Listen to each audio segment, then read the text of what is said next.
McDonald's. The name itself is a global icon. Golden arches, Happy Meals, drive-thrus. From New York to Nairobi, everyone knows it. But behind this fast food giant is a story most people have forgotten. A story that starts not with corporate ambition, but with two brothers just trying to survive the Great Depression. Richard and Morris McDonald never dreamed their small restaurant would one day become a symbol of health debates, corporate greed, and a global empire struggling to stay relevant. Their story began in the 1930s, when jobs were scarce and eating out was a luxury. They believed they could offer a good, affordable meal to families who had nothing. So, they opened a small drive-in in San Bernardino, California. It was a typical spot. Car hops took your order. You ate in your car. It was popular, but nothing special. But the brothers saw problems everywhere. Wasted time, wrong orders, a slow kitchen bogged down by too many menu items. They realized most restaurants were trying to do everything and doing nothing well. So in 1948, they did something crazy. They shut the whole thing down. People laughed, assuming they'd gone bankrupt. But the brothers were busy reinventing the restaurant. They designed a new kitchen like a machine, optimizing every single movement. They slashed the menu to just 3 best sellers: hamburgers, fries, and milkshakes. When they reopened, there were no car hops, no waitresses, no plates, just a walk-up window. Customers were confused at first, but when they got a hot hamburger for 15 cents in under a minute, everything changed. The brothers had created an assembly line for food, the speedy service system. They had invented modern fast food, and they didn't even know it. But here's the twist. The McDonald brothers didn't care about getting rich. They wanted perfection, not profit. They were happy with their one perfect restaurant. They had no interest in building an empire. Then, a man named Ray Kroc showed up.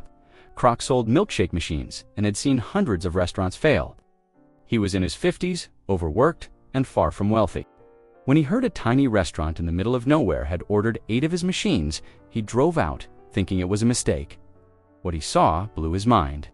A long line of customers, orders filled in seconds, and a system so efficient it felt like the future. Kroc saw what the brothers refused to see. This wasn't just a restaurant, it was a franchise goldmine. He begged them to let him take their system nationwide. They resisted, but Kroc was persistent. Eventually, they signed a simple contract that would come to haunt them for the rest of their lives. At first, Kroc followed their rules, but soon he realized their obsession with quality was slowing him down. Kroc didn't want quality. He wanted domination. He wanted a McDonald's in every town, on every corner. He expanded aggressively, using bold and sometimes ethically questionable strategies. His masterstroke was turning McDonald's into a real estate empire. He created a company that bought the land and leased it to franchise owners. This gave McDonald's a stable income, no matter how many burgers they sold. It made Ray Kroc incredibly powerful and pushed the brothers further and further into the background. Arguments turned into bitterness. The brothers still owned their original restaurant, and Kroc hated it. He wanted total control, so he did something ruthless. He built a brand new McDonald's right across the street and drove the founders out of business. Eventually, the brothers sold their rights to the company for just $2.7 million. No royalties, no lifetime percentage. A handshake deal for future profits was conveniently left out of the final contract. They never saw another dime. The McDonald brothers disappeared from their own story, while Ray Kroc rewrote history, calling himself the founder. Now, with no one to stop him, Kroc unleashed McDonald's on the world. From the 1960s onward, it became a cultural weapon of globalization, exporting American values in a paper wrapper. But as the empire grew, so did the controversies.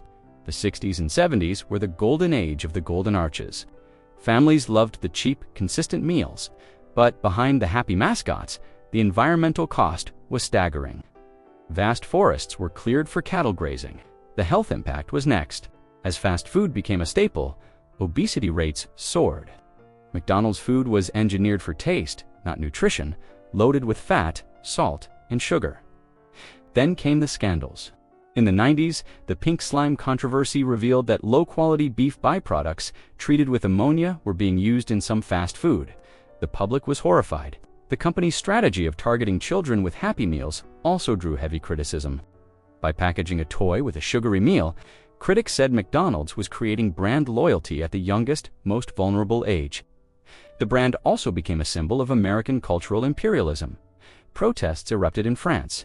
In India, religious groups condemned its use of beef. The company responded by localizing its menu. But the cultural tension was undeniable. The famous McDonald trial in the UK exposed low wages and aggressive marketing tactics. Investigations uncovered animal cruelty in the supply chain. The glossy ads were starting to peel back, revealing a much darker picture. By the 2010s, the tide had turned.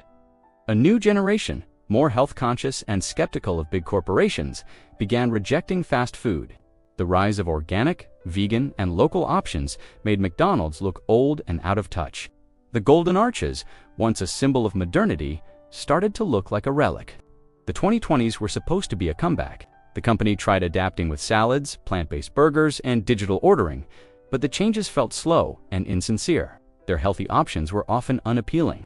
Competitors like Burger King beat them to the punch with popular plant-based offerings, making McDonald's seem reactive, not visionary. Marketing campaigns that once dominated culture now fell flat. Ronald McDonald became an outdated, even creepy figure in the age of social media. Labor disputes over low wages and poor working conditions resurfaced, leading to strikes and protests. Global expansion, once a strength, became a weakness as local food scenes thrived. Revenue growth slowed. Iconic products like the Big Mac started to feel safe and boring in a world craving novelty. The company that built an empire on speed and efficiency now seems slow and clumsy, but McDonald's isn't dead. Its global footprint is still unparalleled. It still earns billions. The real question is not whether it will survive, but whether it can redefine itself for a new era.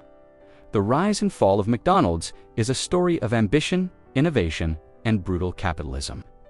It shows how brilliance and greed can exist in the same enterprise. The Golden Arches still shine, but they're no longer untouchable. This is the story of a giant fighting to stay relevant in a world it helped create, a cautionary tale that shows no empire lasts forever. Thanks for watching. If you found this story interesting, don't forget to like and subscribe for more deep dives into the brands that shape our world. See you next time.